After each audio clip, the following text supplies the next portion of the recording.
اچھا، ام المومنین سیدہ عائشہ رضی اللہ تعالی عنہا سے ایک روایت ہے، فوائد الفوائد شریف میں ہے، کہتے ہیں ایک دن حضور علیہ السلام کا دریائے رحمت جوش میں آ گیا، مجھے کہا عائشہ جو مانگنا ہے مانگ لو، جو مانگنا ہے مانگ لو۔ میں نے عرض کی حضور اگر اجازت ہو تو اپنے باپ سے مشورہ نہ کر لوں، دریائے رحمت جوش میں ہے، اور کہا جو مانگنا ہے مانگ لو، موقع بڑا اہم ہاتھ میں آیا ہے، تو اگر آپ اجازت دیں تو اپنے والد حضرت ابو بکر صدیق سے مشورہ نہ کر لوں؟ کہا جاؤ ان سے پوچھ لو۔ حاضر ہوئی دریائے رحمت جوش میں، محبوب نے فرمایا کہ عائشہ جو مانگنا ہے مانگ لو، مجھے بتایا جائے کہ میں حضور سے کیا مانگوں۔ فرمایا عائشہ حضور سے عرض کرنا کہ معراج کی قربت خاص میں اللہ نے آپ سے کوئی راز کی باتیں کی تھی، تو ان باتوں میں سے کوئی ایک بات بتا دیں۔ مانگا بھی تو علم مانگا، اور کہا عائشہ سنو میرے سے وعدہ کرو جو حضور بتائیں مجھے بھی آ کے بتانا۔ کہا ٹھیک۔ حاضر ہوئی، حضور نے فرمایا عائشہ مشورہ ہو گیا؟ جی حضور ہو گیا۔ کہا بتاؤ پھر کیا مانگتی ہو؟ کہا حضور معراج کی قربت خاص میں جب آپ گئے تھے تو اللہ نے آپ سے کوئی کلام فرمایا تھا؟ کہا جی۔ تو حضرت عائشہ رضی اللہ تعالیٰ نے عرض کی حضور پھر ان باتوں میں سے ایک بات مجھے بتا دیں۔ حضور مسکرا پڑے، اس بات پہ بھی مسکرائے ہوں گے کہ میرے یار غار کا انتخاب کیسا ہے، اور اس بات پہ بھی مسکرائے ہوں گے کہ اگر راز کی بات بتا دوں پھر راز راز تو نہ رہا، لیکن خود ہی پہلے وعدہ کیا تھا جو مانگو گے دوں گا۔ تو حضرت عائشہ نے عرض کی حضور مجھے ان باتوں میں سے ایک بات بتا دیں۔ تو حضور فرمایا عائشہ سنو پھر، جب میں قربت خاص میں پہنچا میرے رب نے مجھ سے جو خاص باتیں کی ان میں سے ایک بات یہ کہ اے محبوب آپ کی امت میں سے اگر کوئی شخص کسی شخص کا ٹوٹا ہوا دل جوڑ دے گا میرے اوپر لازم میں بغیر حساب کے جنت عطا کروں گا۔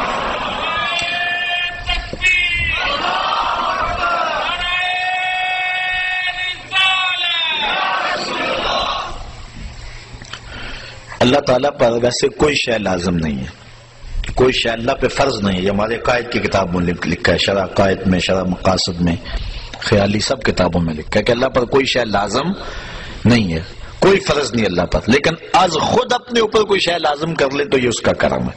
تو کہا یہ بات میں اپنے اوپر فرض کر لی ہے، لازم کر لی ہے کہ جو شخص کسی شخص کا ٹوٹا ہوا دل جوڑ دے بغیر حساب کے اسے جنت عطا کروں۔ ام المومنین بہت خوش ہوئی کہ بسا اوقات کسی شکستہ دل کی بات سن لیتے ہیں، کسی کا دکھڑا ہی بیٹھ کے سن لینا کبھی تو اس کو تسکین ہو جاتی ہے، کسی کی مدد کر دیتے ہیں، کسی کے کام آ جاتے ہیں، کسی کو مصیبت سے نکال دیتے ہیں، یہ تو بخشش کا بہانہ مل گیا۔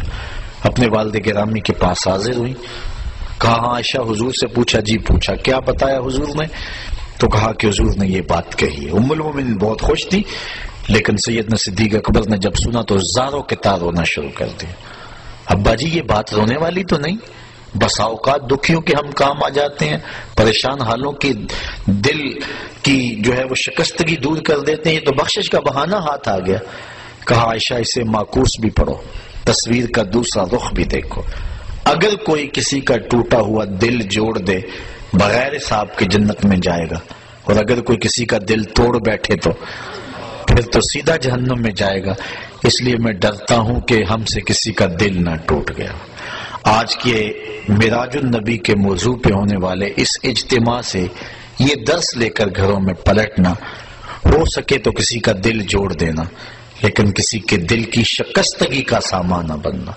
میرے اور آپ کے آقا و مولا نے تو یہاں تک احتیاط فرمایا اپنے گوشت کی خوشبو سے ہمسائے کو تکلیف نہ دو، یا تو تھوڑا سا پانی زیادہ ڈال لو اور شوربے کی پیالی غریب ہمسائے کے گھر بھی بھیج دو، اور اگر یہ نہیں کر سکتے تو ایسے زاویے اور ایسے وقت میں کھانا پکاؤ جب ہمسائے کے بچے سو چکے ہوں، چونکہ بچے اٹھ کے ضد کر بیٹھے اور ماں باپ سے انہوں نے مطالبہ کر لیا، غریب ماں باپ استطاعت نہیں رکھتے، تو بتاؤ ان بچوں کے دکھ کا علاج کس کے پاس ہوگا؟ وہ کیا کسی نے کہا نا دوپہر کو سلا دیتی ہے بچوں کو وہ اس ڈر سے گلی میں پھر کھلونے بیچنے والا نہ آ جائے۔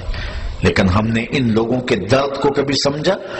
عید کے دن بھی بیوہ کا یتیم بچہ آلو چھولے بیچنے پہ مجبور ہوتا ہے، کبھی بسوں کے اوپر چھوٹے چھوٹے بچے پانی بیچتے اور کنڈکٹروں کے دھکے کھاتے ہوئے دیکھیں. یہ بچوں کے سکول جانے کا زمانہ ہے، لیکن ہمارا معاشرہ بے درد ہو چکا ہے. تو ہمیں کسی کا دل نہ توڑنا، کسی کے دل کی شکستگی کا سامان نہ بنا. جوڑ سکتے ہو تو کسی کا دل جوڑ دینا، کسی کی شکستگی کو دور کر سکتے ہو تو یہ ایک بہت بڑی نیکی ہے، اور یہ بندے کو کہاں کی کہاں پہنچا دیتی ہے. میرے اور آپ کے آقا و مولا کی مجلس لگی ہوئی تھی. ایک شخص ایک کونے سے اٹھا، عرض کی حضور میرا بچہ گم ہے اور مل نہیں رہا، دعا کریں مل جائے. قبل اس سے کہ حضور دعا کے لیے ہاتھ اٹھاتے، مجلس کے دوسرے کونے میں ایک شخص بیٹھا تھا. عرض کی حضور میں ابھی فلاں باغ کے قریب سے گزر کے آیا ہوں، میں نے بچوں کے ساتھ اس کے بیٹے کو کھیلتے ہوئے دیکھا ہے. باپ نے سنا تو دوڑ لگا دی. آقا فرمائے سے بلایا گیا. بہت جلدی ہے میاں. جی حضور آپ جانتے ہیں باپ کے جذبات کیا ہوتے ہیں. بچے کی ماں لگ تڑپ رہی ہے، ممتا کی ماری ہوئی ماں کو بھی قرار دینا چاہتا ہوں، اور بچے کو دیکھ کے خود بھی آنکھوں کی تسکین کا سامان کرنا چاہتا ہوں. فرمایا ضرور جاؤ، تمہیں روکتا نہیں، لیکن ایک بات میری یاد رکھنا، جب باغ کے کنارے جاؤ بچوں کو کھیلتا ہوا دیکھو، اپنے بچے کو بھی پالو تو بچے کو بیٹا کہہ کے آواز نہ دینا، نام لے کے پکارنا. عرض کی بیٹا کہہ کے پکاروں تو حرج بھی کیا ہے، آخر میرا بیٹا ہی تو ہے. فرمایا تم بچھڑے ہوئے ہو اور تمہارے لہجے میں بلا کا پیار ہوگا، اور تم نہیں جانتے کہ ان کھیلنے والے بچوں میں ہو سکتا ہے کوئی یتیم بچہ بھی کھیل رہا ہو. اور جب تم اپنے بچے کو بیٹا کہہ کے پکارو گے اس کا دل چھدے گا، کلیجہ زخمی ہوگا. آج میرا باپ ہوتا تو مجھے بھی بیٹا کہہ کے پکارتا. یہ اسلام کا مزاج ہے. بیوہ کے سامنے اپنی بیوی سے پیار نہ کرو، غریب کے سامنے اپنی دولت کی نمائش نہ کرو، اور لوگوں کے لیے دل شکستگی کے سامان نہ کرو، لوگوں کے دل جوڑنے کی کوشش کرو. تو کہا عائشہ میرے رب نے مجھ سے جو باتیں کی ہیں ان میں سے ایک بات یہ ہے، آپ کی امت میں سے اگر کوئی شخص کسی کا ٹوٹا ہوا دل جوڑ دے تو میں نے اپنے اوپر لازم کر لیا ہے کہ بغیر حساب کے اس کو جنت عطا فرماؤں گا. اللہ تعالی ہمیں اس معراج کی برکتیں اور حضور علیہ الصلوۃ والسلام کے سفر کا نور نصیب فرمائے.